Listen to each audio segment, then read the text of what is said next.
সব কিছু থাকা সত্ত্বে নিরস্ত্র মানুষের কাছে আল্লাহ কিভাবে হারাই দিয়েছে। আল্লাহ কয় তোমরা যে এতদিন বলেছো ক্ষমতা জনগণ ক্ষমতার উৎস, এত জনগণ থাকতে কেন তোমরা হাইরা গেলে? আল্লাহ কয় এখান থেকে শিক্ষা গ্রহণ করো, কেউ যেন ওই বক্তব্য কোনোদিন দিবা না, একবারে বলতে হবে ক্ষমতার উৎস কে। জোর হলো না?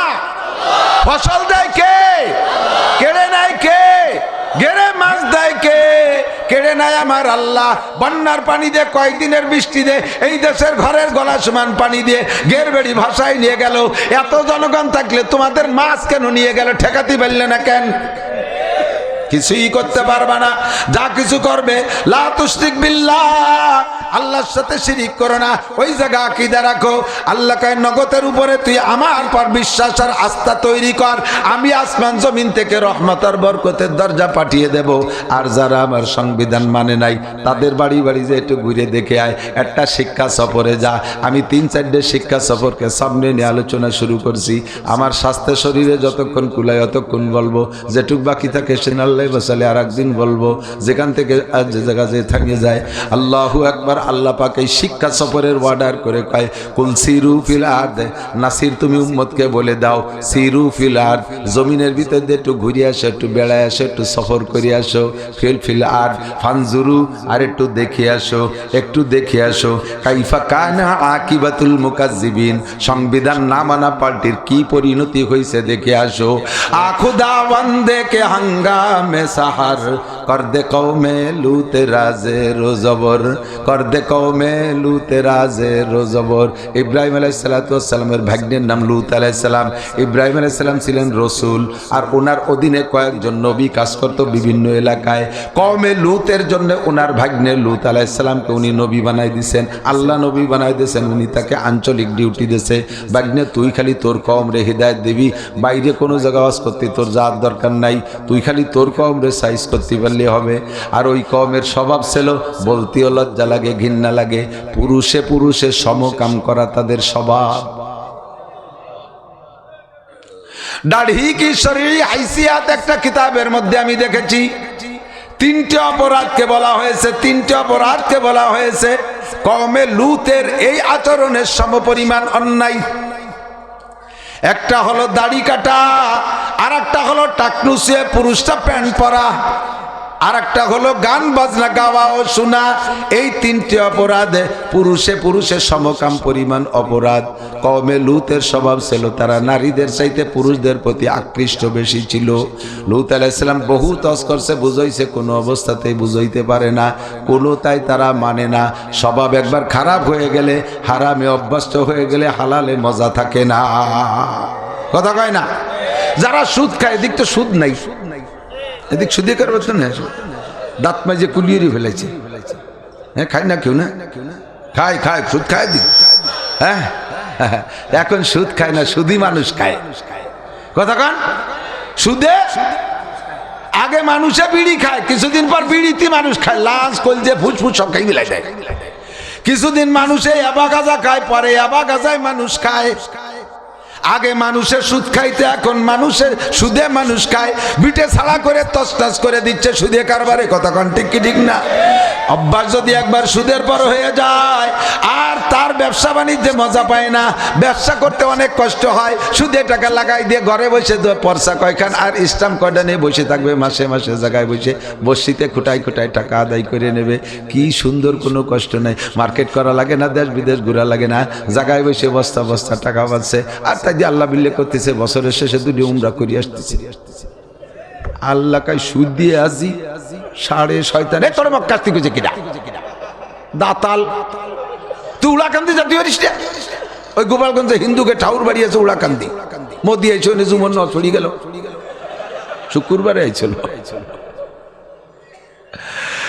এই যার জায়গা পাও না, তুই সুদে টাকা দিয়ে হজ করতে আসিস, ঘুষের টাকা দিয়ে হজ করতে আসিস, চোরা ডাকাতি করা টাকা দিয়ে হজ করতে আসিস, পরের জমি দখল করে সেই জমি বেচে সেই জমির ফসল দিয়ে ওই জমির মধ্যে ঘেরবেড়ি করে টাকা দিয়ে সে হারাম টাকা দিয়ে হজ করতে আসিস। তোরে আসতি কইছে কিনা? তোরে তো আমি আসতি কই নেই।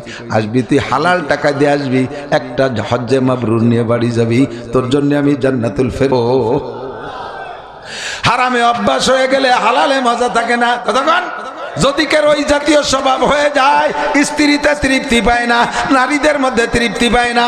কওমে লুতের এমন আচরণ এমন ভাবে হয়ে গেছে অবাধে, নারীরাও এইভাবে, তারাও নারীরাও নারীতে নারীতে তারা সমকাম করে বেড়াইতো। এইটা আল্লাহ পাকের কাছে অতি ঘৃণা লেগেছে। আল্লাহ পাক তাদের জন্য লূত আলাইহিস সালামের পাঠাইছেন, নবী তুমি একটু সুন্দর করে বুঝাও। কোনো তাই কান দেয় না। হযরত ইব্রাহিম খলিলুল্লাহ আলাইহিস সালাতু ওয়াস সালাম তো রাসূল, ওনার বাড়ি আইছে 8 জন ফেরেশতা অথবা 10 জন ফেরেশতা। সূরা জারিয়াতের মধ্যে আসছে এই 10 জন ইব্রাহিম আলাইহিস সালামের বাড়ি কিছুক্ষণ অবস্থানের পরে, এর আগে লম্বা একটা কিচ্ছা সময় নাই। ইব্রাহিম আলাইহিস সালাম বলতেছেন কি ব্যাপার, কি জন্য আসছেন? হযরত জিবরিল আলাইহিস সালাম দল নেতা, উনি বলতেছেন আমরা আসছি কওমে লূতকে সাইজ করার জন্য। ভাই, ট্রান্সজেন্ডারের সমর্থন যার সমর্থক যারা, কান খাড়া করো। ট্রান্সজেন্ডার, এই ট্রান্সজেন্ডার মানে লিঙ্গ পরিবর্তন। বাহ্যিকভাবে বডি এরকম রয়ে গেছে, শুধু কণ্ঠ পাল্টাইয়া আর ইন্ডিয়া যাইয়া কি মেডিসিন লাগাইয়া পুরুষের শরীরের গঠনটা নারীদের মতো বানাই ফেলাইছে, কণ্ঠটা নারীদের মতো বানাইয়া প্যান্ট শার্ট টাইকোট বাদ দিয়ে এবার সালোয়ার কামিজ পইরা, মাথায় লম্বা চুল রেখা, পুরুষ একজন মহিলাদের ভেষ ধইরা পুরুষদের ভিতর দিয়ে ঘোরাফেরা, মহিলাদের মধ্যে ঘোরাফেরা করে, মহিলাদের সাথে উঠা বসা করে, কিন্তু তার অন্যান্য অঙ্গ প্রত্যঙ্গ তো সব জায়গা মতো আছে, সময় মতো তার ডিউটিও কোনো জায়গা কম করে না।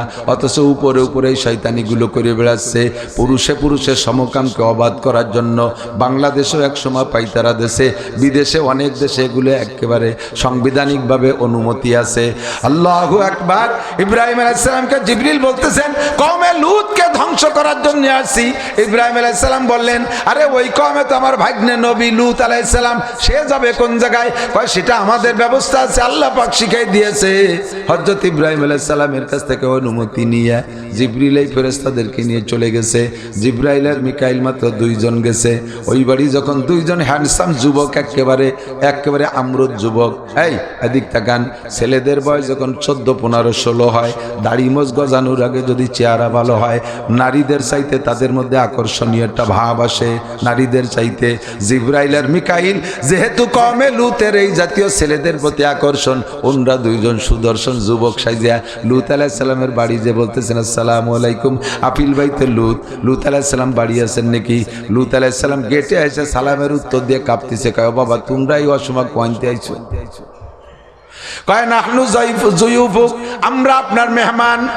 তাড়াতাড়ি ধরে ঘরের মধ্যে নিয়ে গেছে মেহমান। এই এলাকার মানুষের যে চরিত্র, এমন মেহমান দেখলে মেহমানের সম্মান ঠিক রাখবে না, আমার মেহমানের সাথে অসদাচরণ করবে, আমি অপমানিত হব। ঘরের মধ্যে নিয়ে খাস রুমের মধ্যে আটকাইছে। লূত আলাইহিস সালামের স্ত্রী ছিল একটা বদমায়েশ, ওই সমস্ত বদমায়েশদের সমর্থনে ওটা যাইয়া তার ভাইদেরকে বলছে, ভাইরে তোরা যা খুঁজিস, আমাকে বাড়ি যে 2 ছেলে আসছে, জীবনেও কোনোদিন দেখিস নি, তাড়াতাড়ি আয়। কন্যা জাতি কন্যা চলে যায়, তাড়াতাড়ি আয় যদি ধরতে চাইস। বাইরা যুবকদেরকে নিয়ে দলবল নিয়ে এসে বাড়িকে একেবারে মুহাসারা করে ফেলাইছে, ঘেরাও করে ফেলাইছে। লূত আলাইহিস সালামকে ডেকে বলে, লূত তোমার বাড়ি 2 জন যুবক আসছে, আমাদের হাতে সুপর্দ করো, নইলে আমরা অপহরণ করব, আমরা ছিনতাই করে নিয়ে যাব। লূত আলাইহিস সালাম বিনয়ের সাথে কান্নাকাটি করে তাদের কাছে ক্ষমা চাইতেছে, কোনোভাবে ক্ষমা করছে না। এদিকে ইন্দ্র 2 জন ফেরেশতা, তাও লূত আলাইহিস সালাম জানে না, পরিচয় বলে নাই, মানুষ যুবক সাইজা ভিতরে ঢুকছে, ঘরের মধ্যে বসাইতে এসে এদেরকে শান্ত করে, কোনো তাই মানে না। কয় ভাই রে তোরা তোদের কাছে মাপ চাই, আমার অনেকগুলো মেয়ে আছে, তোদের সাথে বিয়ে দিয়ে দেবো, তোরা নিয়ে যা, আমার এই মেহমানের সাথে বেয়াদবি করিস না। ওরা কোনো তাই মানতি রাজি না। লূত আলাইহিস সালাম 2 জন যে বলতেছে বাবা বেড়ানোর আর জায়গা পাইলে না,